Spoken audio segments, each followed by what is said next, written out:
Sir ఈ strokes వచ్చే ముందు మనం వాటి సిమ్టమ్స్ ఏమన్నా ఉంటాయంటారా? వాటిని ముందుగా మనం గమనించలేమా?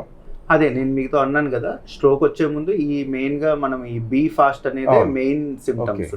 సో ఈ వాటిల్లో ఈ మెయిన్ ఎప్పుడు మనం గుర్తుపెట్టుకోవాలి అంటే బ్యాలెన్స్, ఐ మూమెంట్ డబల్గా కనపడడం, ఫేస్లో మూతి వంకర అవ్వడము, నెక్స్ట్ పట్టు వదిలేయడము. కొన్నిసార్లు టీఐఏఎస్ అంటాం. టీఐఏఎస్ అంటే ట్రాన్సియంట్ ఇస్కెమిక్ అటాక్, అంటే అటాక్ వచ్చి వార్నింగ్ లాగా వస్తుంది. అంటే కొన్నిసార్లు పట్టు వదిలేస్తుంది, మళ్ళీ కాసేపు ఒక 5 నిమిషాల్లో సర్దుకుపోద్ది.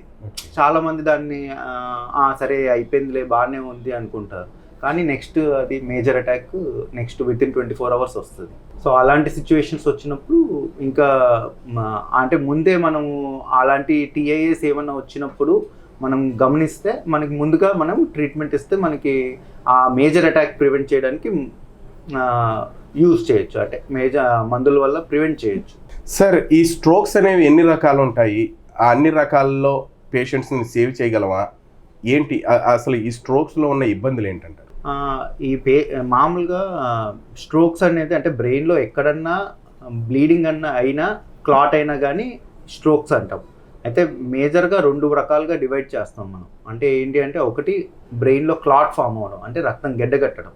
ఇంకోటి హెమరేజిక్ స్ట్రోక్ అంటాం, అంటే బ్రెయిన్ లోపల రక్తనాళం చితిలిపోవడం, దానివల్ల లోపలంతా బ్లీడింగ్ అవ్వడం.